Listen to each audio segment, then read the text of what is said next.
Good morning, everybody. I'm John O'Loughlin. Welcome to McDuff Lives. And today I'm doing a special Mindfields. I think I just got inspired by doing some more reading from David Livingstone's work, Ordo ab Chao, which is at uh, ordoabchao.ca, Canada, that is. And it's a pleasure for me to discover people that have done the research before I have and have put it together in a way that we can read it and understand it. But beyond a pleasure, I think it's almost actually thrilling to read this particular section of his book, Ordo ab Chao, which is called The Secrets of Fatima, Fatima. And those of you who are Catholic know what I'm talking about. Even if you're not, you are aware probably of the occasional vision of the Virgin Mary to faithful people around the world. And one of those was at Fatima in Portugal in the 20th century. I think it was in the 1920s. I'll probably get the date as I read through this. But what is the real motivator of the Catholic Church today? What are the popes really for? I started raising the question with Harley yesterday at Harley Schlanger in our conversation, which really I highly recommend you get a chance to listen to that one if you can. But the question of why doesn't the Pope just demand peace? What kind of a Pope, what kind of a moral leader can just sit back and say, well, I'm willing to host a forum, but as far as actually knocking heads together, don't expect that, you know. Well, that's a traditional Catholic Pope. I mean, they've all been warrior popes ever since, well, not since Peter, but ever since Constantine, at least. The idea of the church working in concert with the secular empire, either as a papal state or as a partner in the Habsburg or the Holy Roman Empire or other empires and nations around the world. Uh, but what happened in the 19th century? We spent a lot of time here on the show exploring what happened in the 18th century, which is really obscure. Hardly anybody studies the 18th century, but it's necessary to understand American history. So we've devoted, dozens of shows to that. But what I really am looking forward to is exploring the changes that went through the Catholic Church, which are very, very similar in a way to the reform of Judaism, the Theodor Herzl movement, and the idea of um, reforming, i.e., changing a old religion to make it more compatible with the times, with modern technology, especially. And somehow that effort has become sinister in that the church seems to be working with the powers behind the scenes toward the totalitarian world government that um, we all fear, you know. And I would remind my liberal friends that it was George H.W. Bush that first announced to everybody that he's working for a new world order. That's not a liberal. That is one of the people you despise. So let's get back to despising the whole idea of a new world order. Well, the Catholic Church, unfortunately, is not infallible, much as they would like to make their Pope seem to be infallible. They're not, and they make grievous mistakes. Well, let's jump into this chapter of Ordo ab Chao called Secrets of Fatima. Um, Hello to Laura, Ezra, and Marie. How are you guys this morning? And thanks for joining me on short notice. The Club of Rome. We've talked a lot about the Club of Rome, Marie, on our series of Operation Gladio by Paul Williams and otherwise. It's quite an important topic, but of course, the Club of Rome comes along after World War II, and what we're doing now is going back. into the early 19th century to move forward from there and pick up some of the details that the history books simply do not share with us. Well, who is the Lady of Fatima? Let's share this one image because I think this tells it all.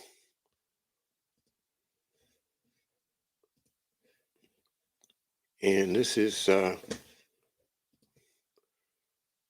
piece of art that you can purchase only $145 for Our Lady of Fatima. Now, what I want you to focus on is Mary with the stars around her head. How many of them? 1, 2, 3, 4, 5, 6, 7, 8, 9, 10, 11, 12. Right? Okay. Are those the 12 parts of Osiris, the 13th one being the one that got cut off and thrown into the ocean? Well, what I'm referring to is the connection between Egyptian, Babylonian, esoteric religion and the changes that have been brought slowly but surely into the Catholic religion through Marian devotion. Marian, it's called Marian devotion. And there are many, millions of Catholics that absolutely believe in the occasional appearance of Mary and that Mary is the intercessor for us with God. A story that doesn't really ring true when you read the Bible, at least not in the New Testament. But if you're looking for some esoteric connection, perhaps as a pope that's trying to fit in with the technological future, then perhaps you are willing to make that compromise. Anyway, just want you to have that image of Our Lady of Fatima with the 12 stars around her head, and you can see how that is very, very much like Isis. Not the warriors who were named after her, but the actual goddess Isis of the Egyptian tradition. All right, now let's get into the reading.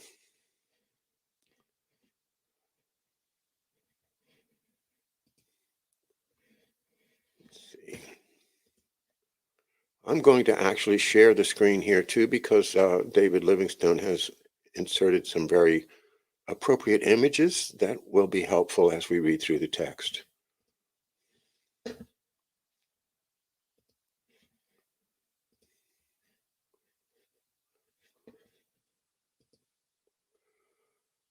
Okay, and you see here the cover page for chapter or part 3 of Ordo ab Chao, the online version, which I'll be reading from.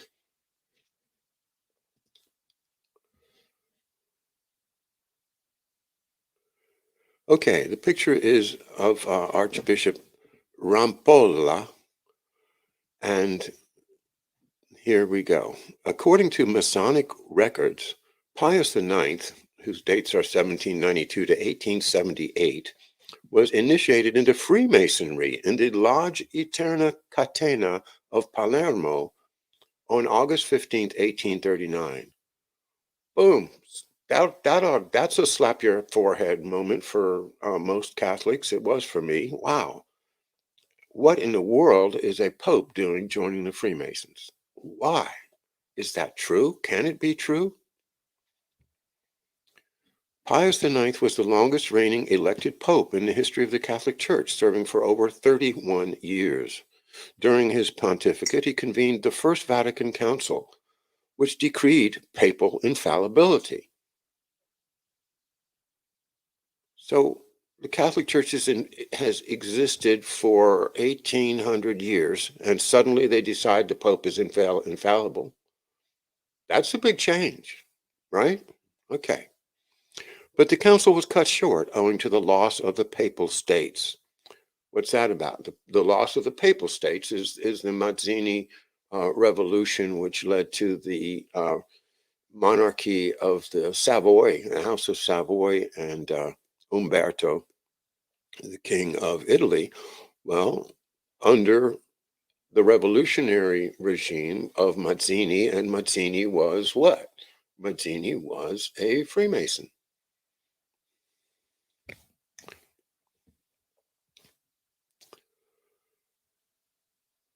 Like Pope Pius IX before him, Leo XIII, whose dates are 1810 to 1903, and by the way, he looks exactly like Joe Lieberman for my money,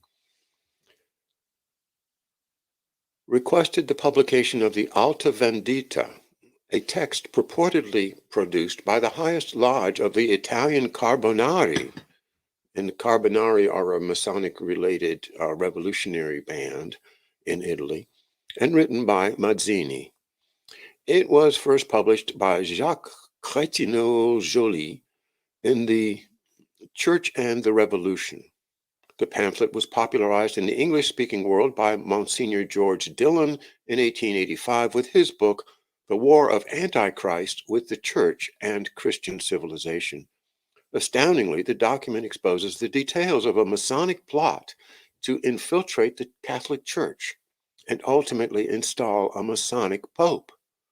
According to the document, quote, "Our ultimate end is that of Voltaire and of the French Revolution, the final destruction of Catholicism and even of the Christian idea. The Pope, whoever he is, will never come to the secret societies. It is up to the secret societies to take the first step toward the church with the aim of conquering both of them.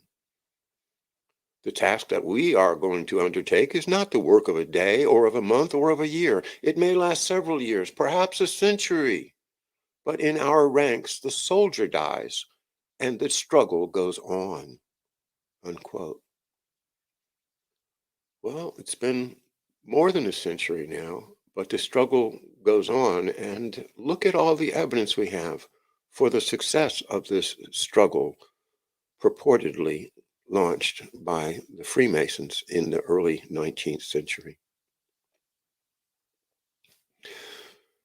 Now back to the text. Suspiciously, Leo XIII's Secretary of State was Cardinal Rampolla, whom the OTO, that's Aleister Crowley's outfit, in case you didn't know, claimed as one of its leading members. When Leo XIII died in 1903, it was widely expected that Rampolla would be elected Pope. His candidacy gained momentum until the last moment when the Austrian Emperor Franz Joseph I, Grand Master of the Order of the Golden Fleece, imposed the veto jus exclusivae during the conclave. Craig Heimbichner, writing in the August 2003 Catholic Family News, states that Monsignor Ernest Join is said to have intervened personally with Emperor Franz Joseph to ask for the jus exclusivae to be invoked, having procured some evidence that Cardinal Rampolla had at least a close affinity with the Freemasons. A clue to their possible occult associations is suggested by their devotion to the worship of the Virgin Mary. Pius IX was a Marian pope who used the doctrine of papal infallibility in defining as dogma the Immaculate Conception of Mary in 1854. In his encyclical Ubi Primum, Pius IX described Mary as a mediatrix of salvation, a concept which was first fully embraced by Pius IX's successor, Leo XIII. In 1864, Pius IX declared, quote, "Blessed," unquote, Margaret Mary of Alacoque in his encyclical Miserentissimus Redemptor,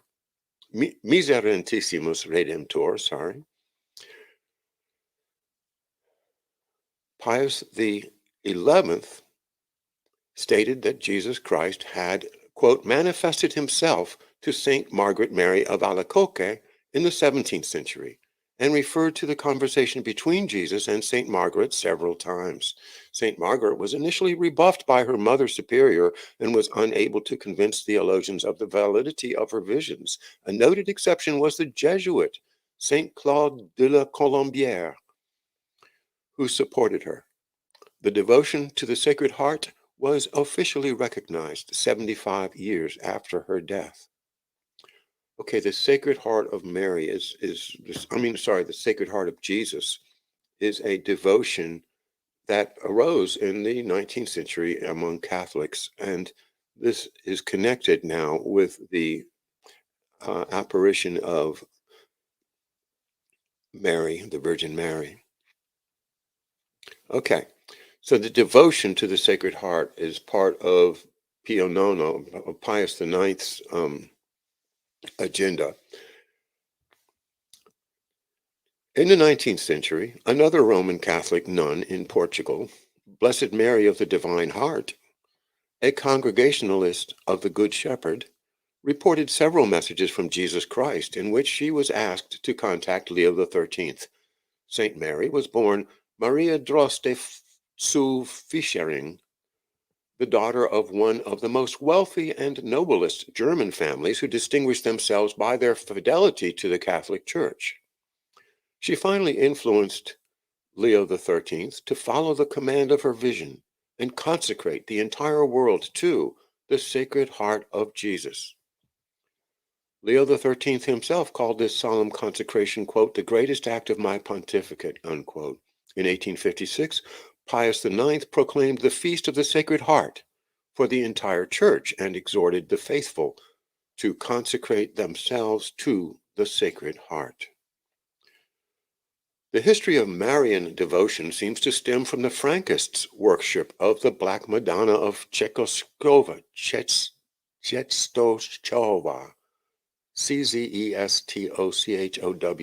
sorry, Czestochowa, the Black Madonna of Czestochowa, who was believed to represent the Lilith and the Shekinah of the Kabbalah. Some of the world-renowned Marian images were granted a canonical coronation during the papacy of Leo XIII's successor, Pope Pius X, 1835 to 1914, who, according to one researcher, was of Frankist origin. Well, Bill Taylor, you student of Frankism, let's get together and follow this lead. Pius X's great-great-grandfather was Giovanni Sarto, a Polish Frankist whose real name was Jan Krawicz, which is Yehuda Krawitz, who was born in Wielkopolska, Poland in 1687. Krawicz joined the Frankist movement in the 1750s with his family.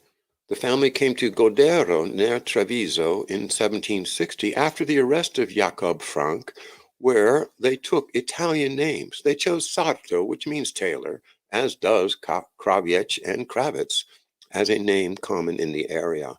Pope Pius X's maternal grandfather also came from a Frankist family originally, and he was called Mordecai Sampson, but changed to Melchiorre Sanson in Italy. His maternal grandmother's surname was Antonini, originally the Polish Antonik. Hieron du Val d'Or, and a picture there of Baron de Saracaga. Pope Pius IX and Leo XIII were close friends of Baron de Saracaga, who, with Jesuit Victor Drevin, founded the Hieron du Val d'Or, or the Temple of the Valley of Gold, at Paray-le-Monial, a small town in the Bourgogne region of eastern France, and the site where the Sacred Heart of Jesus appeared to St. Margaret Mary of Alacoque in the 17th century. De Saracaga's father, Don Jorge de Saracaga, was related to the Marrano mystic, St. Teresa of Avila. To remind you, a Marrano is a Jew who converts to Catholicism overtly, but maintains their Jewish internal devotion and faith. Something that happened quite a lot in terms of the Jews that came to America in the 19th century. But of course originates earlier in Spain.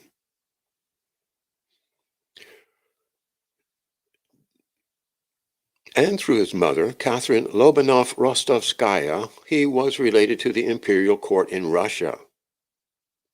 Well, there's another important connection, right? The works of Alexis de Saracaga were similar to the thought of the Jesuit scholar and Christian Kabbalist Athanasius Kircher. Another one there, a Jesuit and Kabbalist in the same person. That's weird, isn't it?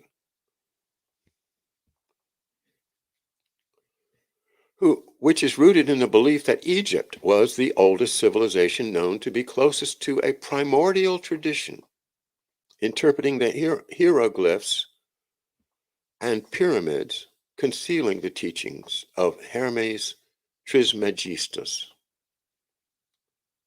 The Hieron's goal was to create a synthesis of Christianity with Eastern philosophy and Western occultism. Once again, it's how do we drag these Christians into our new technologically based future? And this seems to be the synthesis of Christianity with Eastern philosophy and Western occultism.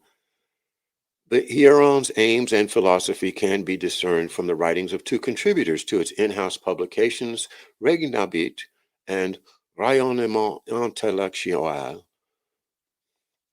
Sorry for my poor French. Louis Charbonneau-Lassay and René Guénon, the first issue of Regnabit, Revue Universelle du Sacré-Cœur, or International Journal of the Sacred Heart, appeared in 1921. And supported by a committee whose chairman was the Cardinal Louis-Ernest Dubois, Archbishop of Paris, and by 15 other prelates from all over the continent. On March the 10th, 1924, it obtained special apostolic benediction sent from the Pope by the state cardinal Pietro Gasparri. At Charbonneau-Lassay's suggestion, Guénon began to contribute articles to Regnabit in 1925, writing on the legend of the Holy Grail and attempting to demonstrate the essential unity of various traditional forms, comparing the Sacred Heart to the third eye of Shiva.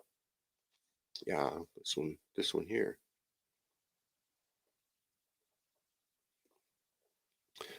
In his 1979 book, Le Trésor du Triangle d'Or, or The Treasure of the Golden Triangle, Jean-Luc Chaumet,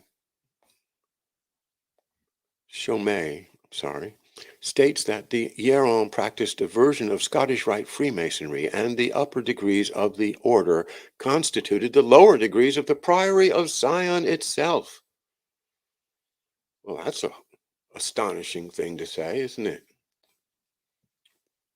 Of course, the Priory of Sion, does it really exist? Was it made up by the Russians to confuse and distract, or was it really, and is it really still an effective occult institution, the Priory of Sion, referring with the S instead of the Z to that little place in France very close to Switzerland, Sion, where the successors of the Templars apparently got together. Okay, so back to David Livingstone's text. He says, they believed Christianity was the flowering of the primordial tradition transmitted by the Atlanteans. Wow. But come on now. How much of this stuff did they really swallow, the Atlanteans? They held an emphasis on sacred geometry and Gnostic truth underlying mythological motifs. There was a preoccupation with the origins of men, races, languages, and symbols, such as occurs in theosophy. Yeah, big time in theosophy, right? Let's order all the races and all the genders and all the everything so that we are always recognized to be the highest form of humanity, and the rest, well, unfortunate mistakes.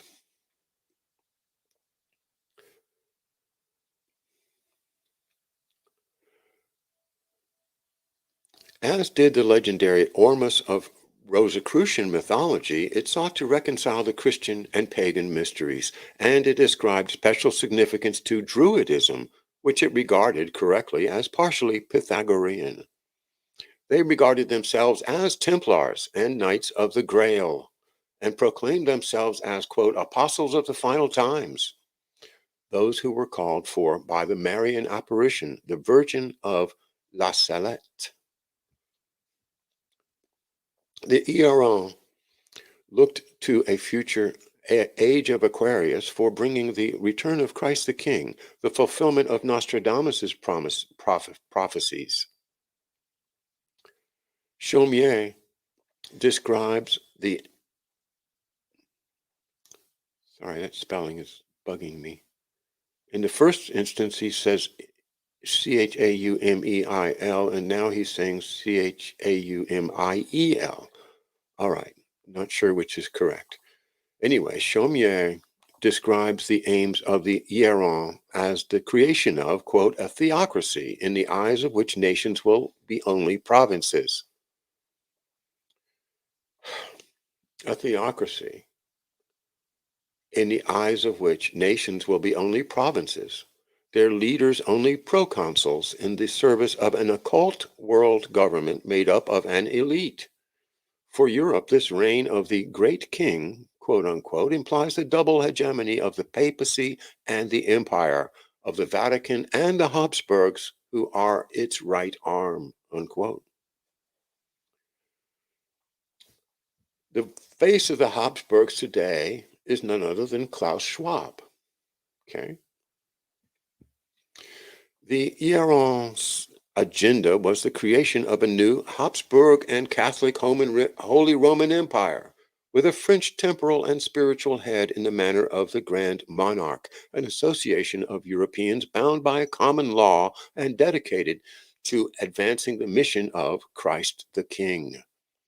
The aims are reflected in allegations found in the research of Jean Robin, author of Rennes le Château, La Colline Envoûtée, and Operation Orth, and other writers, including Charbonneau-Lassalle, who was in correspondence with Guénon.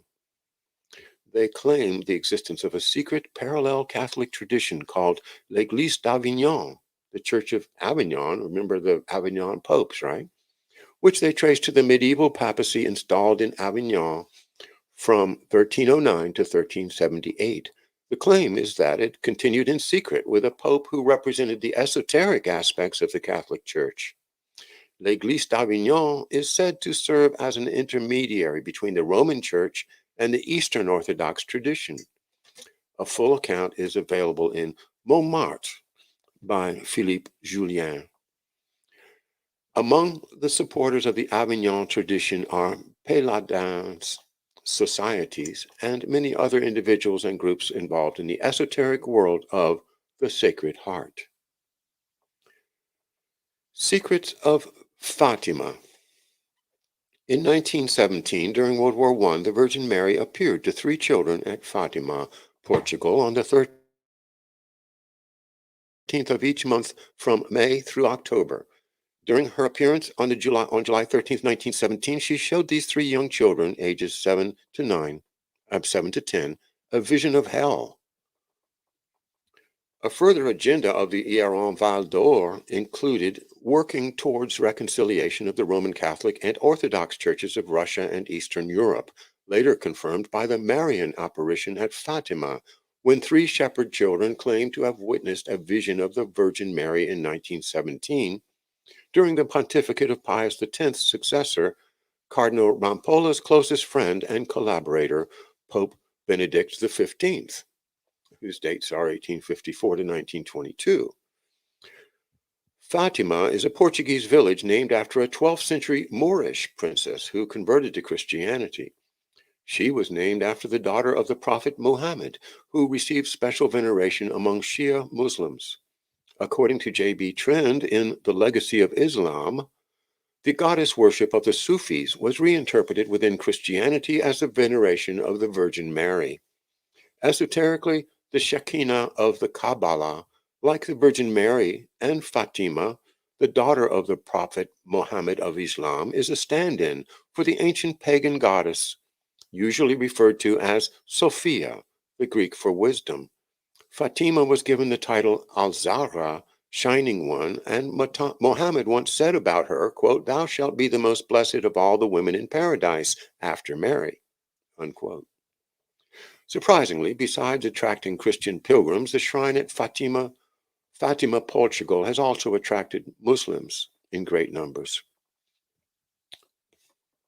And here's a picture of the near 100,000 people that witnessed the event known as the Miracle of the Sun, occurred on October 13th, 1917. The three secrets of Fatima consist of a series of apocalyptic visions and prophecies which were allegedly given to three young Portuguese shepherds, Lucia Santos and her cousins Jacinta and Francisco Marto, by an apparition claiming to be the Virgin Mary, starting in 1917. Lucia was the youngest child of Antonio dos Santos and Maria Rosa Ferreira, Ferreira being a name common among conversos and crypto-Jews. To emphasize the importance and urgency of the message and the authenticity of the apparitions, the Holy Virgin worked the miracle of the sun in the presence of 70,000 witnesses who had gathered in Fatima on October 13th of the same year in response to a prophecy made by the three shepherd children. Newspapers published testimony from reporters and other people who claimed to have witnessed extraordinary solar activity, such as the sun appearing to, quote, dance, or zigzag in the sky, careen towards the earth, or emit multicolored light and radiant colors. According to these reports, the event lasted approximately 10 minutes. Bishop Jose de Silva declared the miracle, quote, worthy of belief, unquote, on 13th of October 1930, permitting, quote, officially the cult of Our Lady of Fatima within the Catholic Church. According to Lucia, now Sister Maria Lucia das Dores, on July 13th, 1917, around noon, the Virgin Mary entrusted the children with three secrets. Two of the secrets were revealed in 1941 in a document written by Lucia at the request of Bishop da Silva. Lucia said that the first secret, a vision of hell, was disclosed to the children on July 13, 1917. The second secret was a statement that World War I would end, along with a prediction of another war during the reign of Benedict XV's successor, Pope Pius XI. Should men continue offending God, and should Russia not convert? According to Lucia, the prophecy warned, quote, when you see a night illumined by an unknown light, know that this is the great sign given you by God, that he is about to punish the world for its crimes by means of war, famine, and persecutions of the church and of the Holy Father, unquote. On January 25th, 1938, the New York Times reported, quote, Aurora Borealis startles Europe. People flee in fear. Call firemen, unquote. The celestial phenomenon was seen from Canada to Bermuda to Austria to Scotland. Hitler invaded Poland the following year, setting off World War II. The second half of the prophecy requests that Russia be consecrated to the Immaculate Heart of Mary. Russia, considered to be the third Rome, is to be encouraged to return to the church. The significance of the revelations gained controversy due partly to the elements allegedly related to the World War II and possibly more global wars in the future, particularly the Virgin's alleged request for the consecration of Russia to the Immaculate Heart of Mary. The apparition tells the children that the war will end, but that if the world does not stop offending God, he will punish the world by war, hunger, and persecution of the church and the Holy Father. She added, quote, to prevent this, I come to ask the consecration of Russia to my Immaculate Heart and the communion of reparation on the first Saturdays. If they listen to my requests, Russia will be converted and there will be peace. If not, she will scatter her error throughout the world, provoking wars and persecutions of the church. The good will be martyred, the Holy Father will have much to suffer, various nations will be annihilated. Unquote. The second half of the prophecy requests that Russia be consecrated to the Immaculate Heart of Mary. Russia, oops, I think he might have repeated this paragraph. Let's see. Yeah, he sure did. All right. Okay, the next part of this is Saint Maximilian Maria Kolbe. And there's a picture of him with his inverted pink triangle and prison garb. A related prophecy was shared to Saint Maximilian Maria Kolbe, a Polish Franciscan friar who was active in promoting the veneration of the Immaculate Virgin Mary. While Kolbe was in Rome in 1917, the year of the beginning of the Russian Communist Revolution, the Freemasons were supposedly celebrating their second centenary, 1717, the alleged date of the beginning of the modern Freemasons.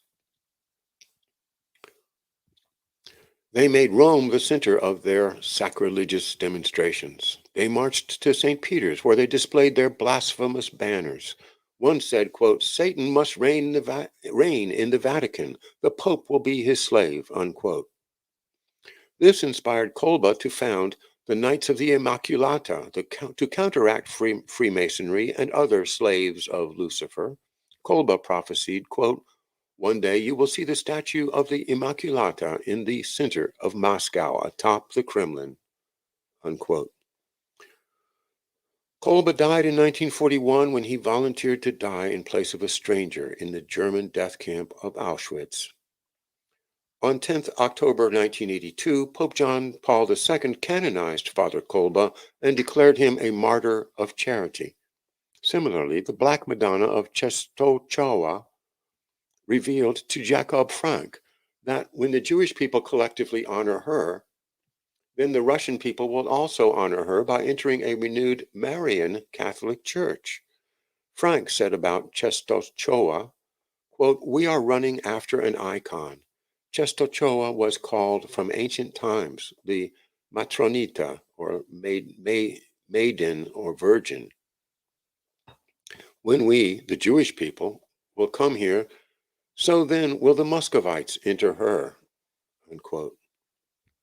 Of the hundreds of alleged apparitions the Catholic Church has investigated, only 12 have received ecclesiastical approval, and 9 of them occurred between 1830 and 1933. In 1930, during the papacy of Benedict XV's successor, Pius XI, the apparitions of Our Lady of Fatima would be declared, quote, worthy of belief, unquote. Pius XI's successor, Pope Pius XII, showed high regard for Benedict XV, who had consecrated him a bishop in 1917, the very day of the first reported apparitions of Fatima. In 1946, Pius XII, quote, the most Marian pope in church history, unquote, granted a canonical coronation to the venerated image enshrined at the Chapel of Apparitions of Fatima.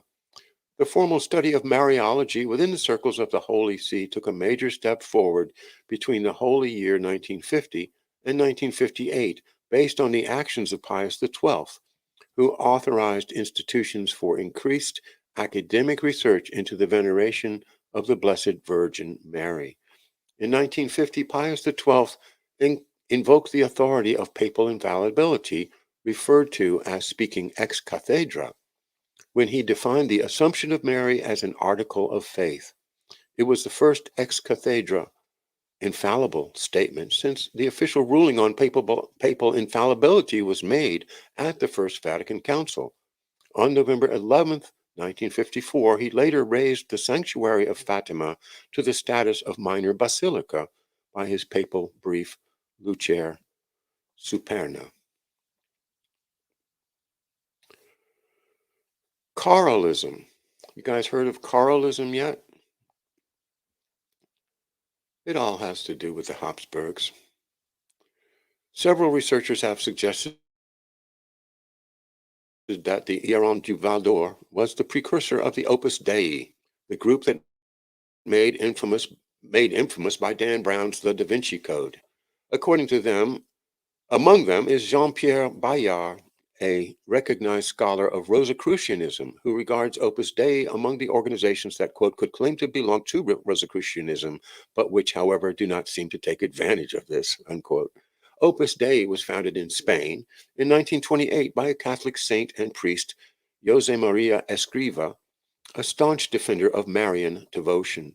Escriva performed pilgrimages to several Marian shrines, including Lourdes, Fatima, and Guadalupe. He also proclaimed Mary as, quote, Queen of Opus Dei and the Mother of Opus Dei, quote unquote.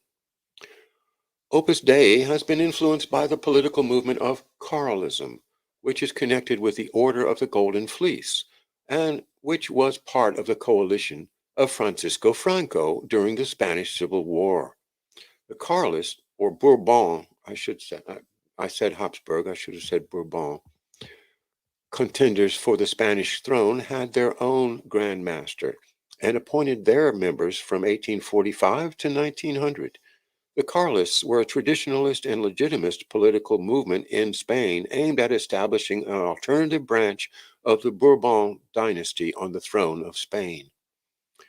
In 1700, Philip V, a French Bourbon prince, acceded to the Spanish throne, and the War of the Spanish Succession broke out to prevent Spain and France from uniting the two realms under the same king. The traditional Spanish order of succession had to give way, Salic law of the French royal house, which did not permit female succession. In 1830, Ferdinand VII of Spain decided to promulgate a decree securing the crown for his unborn child, even if female. The law placed the child, Princess Isabel II, ahead of Ferdinand's brother Don Carlos, the Count of Molina, Knight of the Order of Golden Fleece. Carlos was the second surviving son of King Charles IV of Spain and of his wife Maria Luisa of Parma. Carlos was a reactionary known for his firm belief in the divine right of kings, who stridently opposed liberalism in Spain and the assaults on the Catholic Church. Carlos's claim to the throne was contested by liberal forces loyal to Isabel, resulting in the bloody First Carlist War of 1833 to 40. Carlism would remain a significant force in Spanish politics from 1833 until the end of the Francoist regime in 1975. Researchers, historians, and writers on Opus Dei have said that the order has a novel approach to political matters where Christians are free and personally responsible in temporal affairs. However, there were accusations that the Catholic personal prelature of Opus Dei has had links with far-right governments worldwide, including Franco's and Hitler's regimes.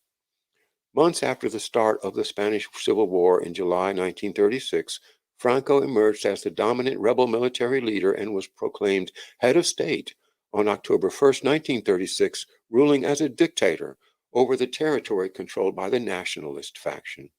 Franco was formally recognized as Caudillo of Spain, the Spanish equivalent of the Italian Duce and the German Führer.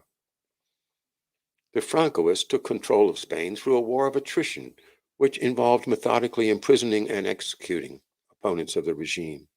The right wing considered these enemy elements to comprise an anti-Spain that was the product of Bolsheviks and a Judeo-Masonic conspiracy, quote unquote, which had evolved after the Reconquista. It has been estimated that more than 200,000 Spaniards died in the first years of the dictatorship from 1940 to 1942 as a result of political persecution, hunger, and disease related to the conflict. During World War II, Spain did not join the Axis powers. It supported from the Civil War Italy and Germany, but nevertheless supported them in various ways. In Spain, Opus Dei was very active in the government of Franco, collaborating with the country's premier, Admiral Blanco. Throughout its history, Opus Dei has been criticized from many quarters, prompting journalists to describe the order as, quote, the most controversial force in the Catholic Church, and founder Escriva as a polarizing figure. Criticism of Opus Dei has centered on allegations of secretiveness, controversial recruiting records, strict rules governing members, elitism and misogyny, and support of or participation in authoritarian or right wing governments, especially the Franco fascist government in Spain. As Franco's spiritual advisor, and thanks to the organization he founded, Escriva chose and trained the elite members of the Franco dictatorship until he controlled the essence of its powers. The Phalangists, the main political organization supporting Franco, suspected Escriva of, quote, internationalism, anti-Spanish sentiment, and Freemasonry, unquote. According to Berglar, Escriva was even reported to the Tribunal for the Fight Against Freemasonry. And that concludes our reading of Secrets of Fatima. It's part 9 of volume 3. And you can see here the list of other articles in volume 3. Sorry. Oops, I just went back to the whole. There we go. So you can see I read Secrets of Fatima down here, number 9. As you are already aware, the Opus Dei movement became again very powerful after the war and is connected with Henry Kissinger and the Club of Rome and Operation Gladio. Let's just take a moment and go back to the beginning of this reading. According to Masonic records, Pius IX was initiated into Freemasonry in 1839 in Sicily. Well, it would be easiest to say, well, that's just one person's report. It couldn't possibly be accurate, and who cares, because he probably just did it as some formality to be nice, as a thing to do for a community or something like that. It's so easy to dismiss these